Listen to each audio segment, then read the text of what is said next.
Hello, and welcome to the Latin American History Podcast, Episode 28, The Andalusian Voyages.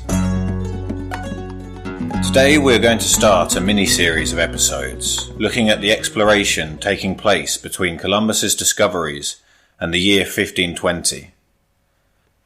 There was a great deal going on in the first 2 decades of the 1500s, and it's quite honestly a challenge making sense of it all. Voyages were happening simultaneously in different parts of the Caribbean, as everyone looked to be the first to discover and colonize a rich new land. Doing so would make it part of the new Spanish Empire, but it would also bring the discoverer riches and rewards. The difficulty is that it can be quite hard to work out how to present all of this. Do you go by geographical area, or follow each individual story one by one? The problem with this is that it involves skipping back and forth through time, and each of the stories affects the others. You end up struggling to know how far down side tracks to go in order to better explain events in the story you are telling. I have decided to go for the chronological approach. This seems to be the best way to make sense of it all.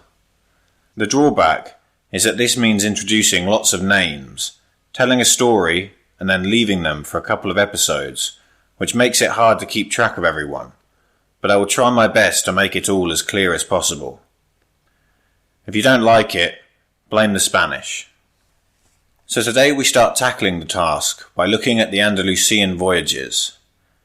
These were a set of expeditions which took place around the year 1500. The journeys are referred to as the Andalusian journeys because, as Hispaniola was not properly established, they set off from Spain. This makes them unique, as it will only be a couple of years before Hispaniola becomes the forward base for further exploration. Now, these journeys did not result in any meaningful colonization, but they did expand Spanish knowledge of the New World. Information about these voyages is hard to come by. It seems that few historians have taken the time to go through the primary documents and piece together a detailed overview of them all. As these documents are largely in places like Madrid, this is obviously not an option for me either.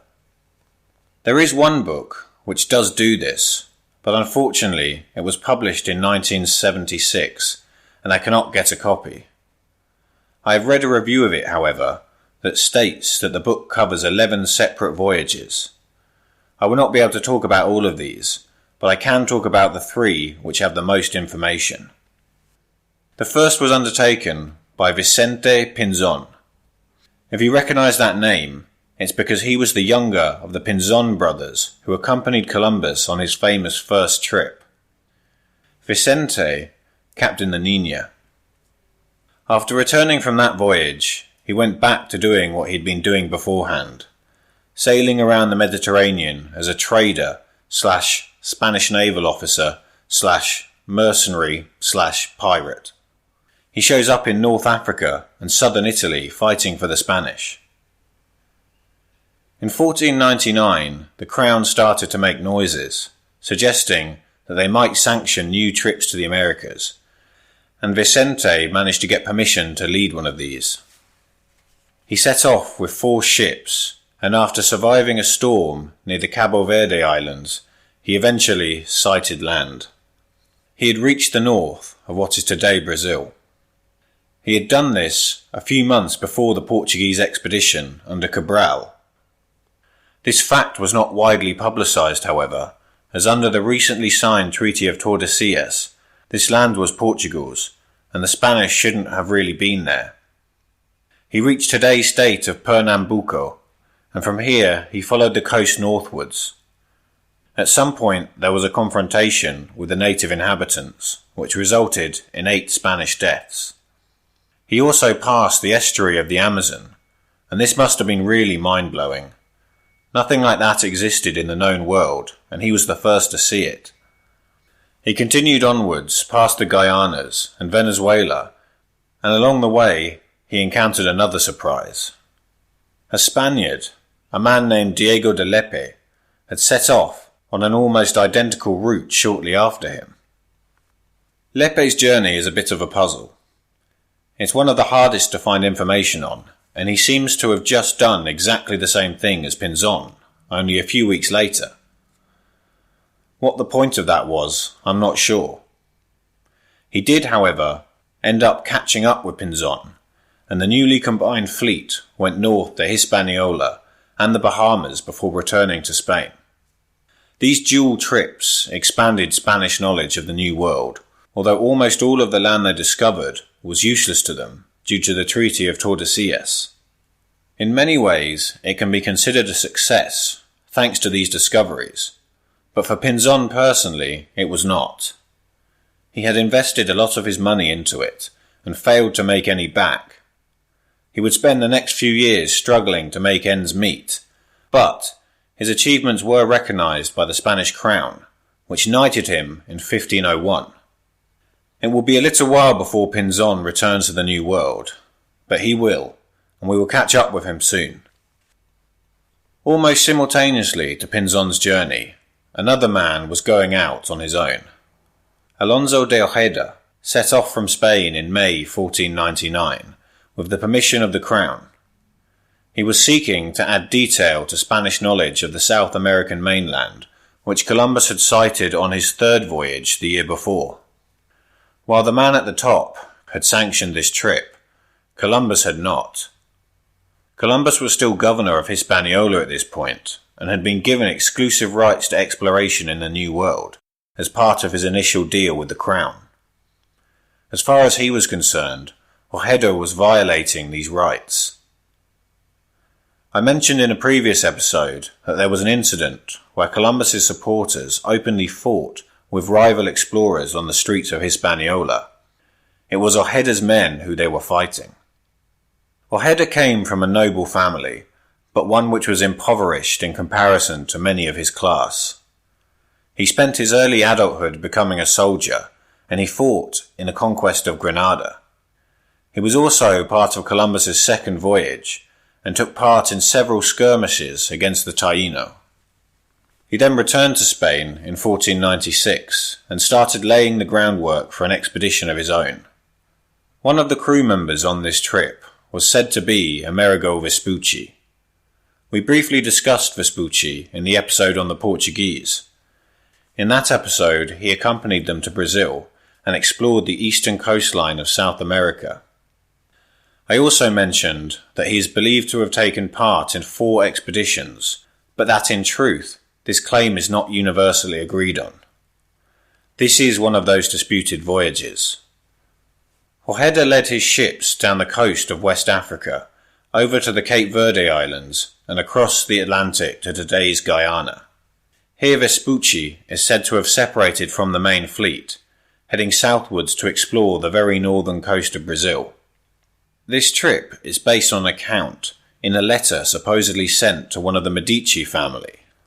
It's thought by many that this letter may be a fake, however, so whether Vespucci was actually involved in Ojeda's trip is unknown. Whatever the truth, Ojeda did not go south, and instead he followed the coastline westwards. On the way he revisited parts of the Venezuelan coastline which Columbus had discovered a year earlier, as well as the island of Trinidad. He also sighted the islands of Curaçao and Aruba for the first time. The goal was to enhance Spanish knowledge of the South American mainland, as well as to work out if there was a sea route past it to Asia. For this reason, he moved slowly and meticulously, examining any bays and rivers he came across. Eventually he found a particularly promising-looking one, but it turned out to be the Gulf of Venezuela and the Bay of Maracaibo. Realizing this, he sailed back out to the Caribbean Sea and reached the Guajira Peninsula. Guajira is today split between Venezuela and Colombia, so this makes Ojeda the first European to reach Colombia. Only just, though. The native people of the peninsula are the Wayuu, who at the time are said to have lived in stilt houses built over the water. The story goes that this reminded the sailors of the houses in Venice, which also line the water of the canals there. For this reason, it was named Venezuela, which derives from Venice. As an aside, the Wayuu still live on La Guajira. The peninsula is an arid place which does not lend itself to settlement, and so this, as well as their fighting skills, meant that Spanish colonization efforts were not as strong here as they were in other parts of the region. The Wayuu people have preserved much of their culture, and combined with the geography, this makes it a fascinating place to visit. I spent a few days there in 2011, and if you ever get a chance to go, you definitely should. It feels very alien, and is completely different to the rest of Colombia. I didn't know it at the time, but I stayed in the tiny village of Cabo de la Vela, which marks the westernmost point of Ojeda's journey. From Cabo de la Vela, Ojeda decided to call it a day, and he headed north to the colony of Hispaniola. Here he resupplied for the trip back to Spain, and it was at this point that his men got into their fight with Columbus's supporters. As was becoming a trend, his voyage had been very important in terms of discovery, but was not a financial success. About a year and a half later, Ojeda set off again to revisit his earlier discoveries. This time, however, his aim was not exploration. If Columbus's supporters had been angry that Ojeda had been allowed to explore in the Caribbean, they would be even more angry to know that Ojeda had been given permission to found a colony on the Guajira Peninsula. At this point, however, Columbus had been sent back to Spain as a prisoner and replaced as governor of Hispaniola, so there would be no more fights with his supporters. Ojeda had named the area Coquibacoa and was given the title of governor as he prepared to set off. This meant that administratively, the new colony would be completely separate from Hispaniola, and that Ojeda would be of the same rank as Columbus, Bobadilla, and Ovando during their terms as governors of Hispaniola. It would also mean that the new colony would be the first European settlement on mainland America. In January 1502, Ojeda set off with 4 ships. He followed his previous route, but ignored the islands and coasts this time, heading directly to La Guajira. On arrival, he built a fort and set about creating a colony. Now, as I saw for myself when I visited, La Guajira is not the best place to start a colony from scratch. Choosing this location was not the only poor decision Ojeda made. He let his men attack nearby Wayuu settlements, which of course led to retaliatory raids. While the Spanish had the advantage of guns and armour, they were few in number and in a strange land. The Wayuu were therefore able to harass the Spanish effectively, and much needed manpower was diverted from the building of the colony so that they could defend themselves. Tensions started to emerge amongst the Spaniards, and Ojeda's leadership became increasingly unpopular. It all escalated very quickly, and Ojeda was taken prisoner by 2 of the men who had financed the trip. These men elected to give up. The settlement was abandoned, and they all sailed over to Hispaniola, with many returning home afterwards. The whole thing had been a disaster from start to finish. They all lost money. Ojeda would remain in prison in Hispaniola for 2 years, and the colony had lasted for a grand total of 3 months. The governorship of Coquibacoa was not just stripped from Ojeda, but abolished altogether. Like Pinzon, Ojeda would have to spend the next few years recovering. His first job was to get himself out of jail. He will, however, be back, in a big way, and we will pick up his story in a later episode. The last journey of exploration, which we will cover in this episode, was launched by a man named Rodrigo de Bastides. Like Ojeda, he had accompanied Columbus on his second voyage, and the aim of this journey was to build on the work done by Ojeda. De Bastides was an administrator from Sevilla, who then took up a career as an explorer. He was in his late 20s when he joined Columbus, and around 35 when he convinced the Spanish monarchy to let him explore on his own. The terms they gave him were that he would finance the expedition himself, and a full quarter of any profits would be due to the crown. He followed the increasingly well-trodden route to Guyana and along the Venezuelan coast. He then passed Cabo de la Vela and into unknown territory. Continuing westwards, he mapped the entire Caribbean-Colombian coastline and became the first European to reach today's Panama, beating Columbus, who would reach it from the opposite direction 3 years later. Along the way, he discovered the Magdalena River and scouted the bay where the important city of Cartagena would later be founded. He also traded with the native people of the coast, obtaining some gold and taking some of them captive. Around a third of the way up Panama's coastline, however, de Bastides's 2 ships started to leak. They had been attacked by shipworm, a strange creature which eats away at wooden ships' hulls, and which had caused problems for other expeditions in the area. Bastides decided to head to Hispaniola. His route accidentally took him first to Jamaica, where he stopped to resupply. Being uncolonized, the island did not have the facilities needed to repair the ships though, and it was becoming increasingly clear that whether they reached Hispaniola or not was going to come down to luck. As they made the trip from Jamaica, half the crew were constantly bailing out water as the condition of the ships got worse and worse. By the time the island was sighted, things were so bad that Bastides elected to land, despite being on the wrong side of Hispaniola. They would have to walk through unexplored territory to the settlement.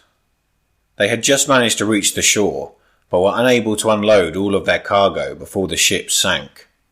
Showing their priorities, they managed to save much of the gold they had obtained, but didn't get to the indigenous prisoners in time, so they drowned as the ship sank. The expedition now found itself in unknown territory, with a few hundred miles walking to do. De Bastides split his men into 3 groups, as together they would struggle to find enough food to support themselves. If they went via 3 different routes, each group would require less and would be more likely to survive. Along the way, they used their precious gold and whatever else they had on them to trade with the Taino. They swapped their goods for food and water, and eventually everyone made it to the colony. Now at this point Bobadilla was in charge, and as we saw with his treatment of Columbus, it seems that Bobadilla had a fondness for imprisoning people when it was not strictly necessary. Hearing Bastides' account, instead of congratulating him on his survival, he had him arrested and sent back to Spain. Following the letter of the law, only the governor of Hispaniola had the right to trade with the Taino, so by exchanging his goods for food on the trek across the island, Bastides had violated this law. It seems like quite a minor thing, and you might have thought that Bobadilla would let it go, but apparently not. The fact that Bastides' remaining plunder could be confiscated may have influenced Bobadilla's actions. Just like Columbus, Bastides would get his revenge. When we looked at Columbus's final journey, we spoke about a hurricane which drowned Bobadilla and how Columbus's riches survived. Well, Bastides was put on a ship in that same fleet to be taken to Spain for trial. He too survived the hurricane along with some of his treasure, and so he got a similar last laugh to Columbus. On arrival in Spain he was acquitted by the crown and soon returned to Hispaniola. He did well in the colony, and over the next few years he grew rich. He did so by building up a large ranch. In 1504 he briefly returned to Colombia, but only to go slaving and increase his personal fortune. He is said to have captured 600 indigenous Colombians and sold them in the colony. Just like the 2 other explorers featured in this episode, de Bastides will embark on further adventures, but we will cover these at a later date. That takes us up to around the year 1505. At this time, the Spanish had discovered many of the Caribbean islands and explored the coastline of the mainland from the very top of Brazil to just south of Mexico. Nothing was known of the land beyond these coasts. There had been one attempt at a mainland colony under Ojeda, but this had been a failure. Similarly, the riches of Asia had not been found, and pretty much all activity so far had failed to be profitable. Next time, we will move things up to the year 1510 by looking at the adventures of some new explorers and continuing the stories of Pinzon and Ojeda. Until then, thanks for listening. You've been listening to the Latin American History Podcast, written and recorded by Max Sargent. For more information, visit the website www.maxsargent.com/The History of Latin America, and that's spelt MAXSERJEANT. If you have any comments or questions, feel free to get in contact at historyoflatinamerica.podcast@gmail.com. You can also find the Facebook page by searching for the Latin American History Podcast. The Twitter handle is @HistoryLatinAM, and if you've liked the show, you can help out by leaving a review on iTunes. Alternatively, if you visit the website, you'll see that each episode is accompanied by relevant photos. Most of these are my own, taken during my time in Latin America. All these photos and more are available to purchase as prints at my Etsy shop. You can find this at www.etsy.com/MaxSargentPhoto. That's spelt www.etsy.com/MaxSergeant Photo. Thanks for listening.